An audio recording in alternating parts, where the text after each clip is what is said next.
2015 সালের সেই বহুল আলোচিত পরমাণু চুক্তি, যার মাধ্যমে ইরানের পারমাণবিক কর্মসূচির ওপর এক প্রকার লাগাম পরানো হয়েছিল, তা কি তাহলে চিরতরে অতীত হয়ে গেল? আজকের ইরান কি আর সেই ইরান নেই যে আন্তর্জাতিক চাপের মুখে মাথা নিচু করে আলোচনার টেবিলে বসত? না, এখন পরিস্থিতি বদলেছে।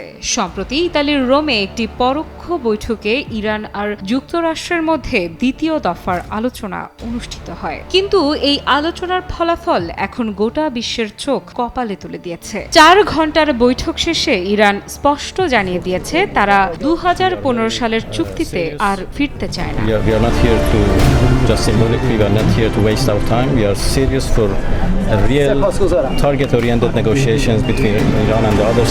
এই চুক্তির আনুষ্ঠানিক নাম ছিল joint comprehensive plan of action বা JCPOA। এটি স্বাক্ষরিত হয়েছিল ইরান এবং 6 বিশ্বশক্তির মধ্যে যুক্তরাষ্ট্র, যুক্তরাজ্য, ফ্রান্স, চীন, রাশিয়া এবং জার্মানির সমন্বয়ে। সেই সময় পশ্চিমা দুনিয়ার মূল উদ্বেগ ছিল ইরান গোপনে পারমাণবিক অস্ত্র তৈরির পথে এগোচ্ছে। চুক্তির মাধ্যমে ইরান কিছু শর্তে রাজি হয়েছিল, যেমন ইউরেনিয়াম সমৃদ্ধকরণ সীমিত রাখা, পারমাণবিক স্থাপনায় আন্তর্জাতিক পর্যবেক্ষকদের প্রবেশাধিকার দেয়া ইত্যাদি। কিন্তু এরপরই বদলে যায় দৃশ্যপট। ডোনাল্ড ট্রাম্প যুক্তরাষ্ট্রের প্রেসিডেন্ট হওয়ার পর চুক্তি থেকে একতরফাভাবে বেরিয়ে আসেন। শুরু হয় নিষেধাজ্ঞার বন্যা। তেহরান আবারও আগের পথে হাঁটার ইঙ্গিত দেয়, আর তখন থেকেই ধীরে ধীরে ভেঙে পড়ে সেই বহুজাতিক চুক্তির ভিত।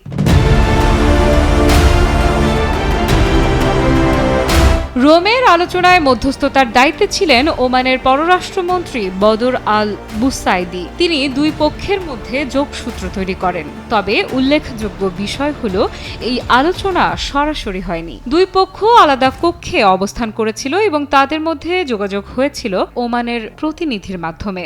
এত কিছু সত্ত্বেও তেহরান হঠাৎ কেন এমন এক চূড়ান্ত অবস্থান নিল?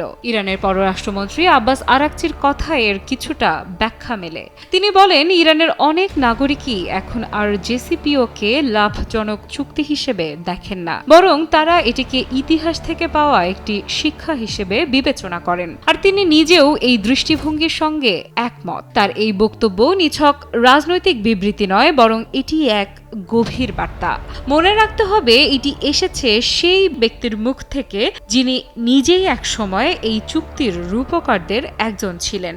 তার মুখে যদি এই হতাশা প্রতিফলিত হয়, তাহলে বোঝাই যাচ্ছে ইরানের অভ্যন্তরীণ রাজনীতি ও জনগণের মানসিকতা কোন দিকে মোড় নিচ্ছে। তবে আলোচনায় একেবারেই অগ্রগতি হয়নি এমন নয়। আরাকচি ইঙ্গিত দিয়েছেন, ভবিষ্যতে যদি নতুন কোনো কাঠামোতে চুক্তি হয়, তাহলে তার রূপরেখা নিয়ে কিছু আলোচনা হয়েছে, কিন্তু সেটি এখনো বহু অনিশ্চয়তার ছায়ায় ঢাকা। বিশ্বমানের থার্মিক্স রড, সালাম স্টিল থার্মিক্স, দেশের একমাত্র থার্মিক্স রড। প্রশ্ন হলো, এখন কি হবে?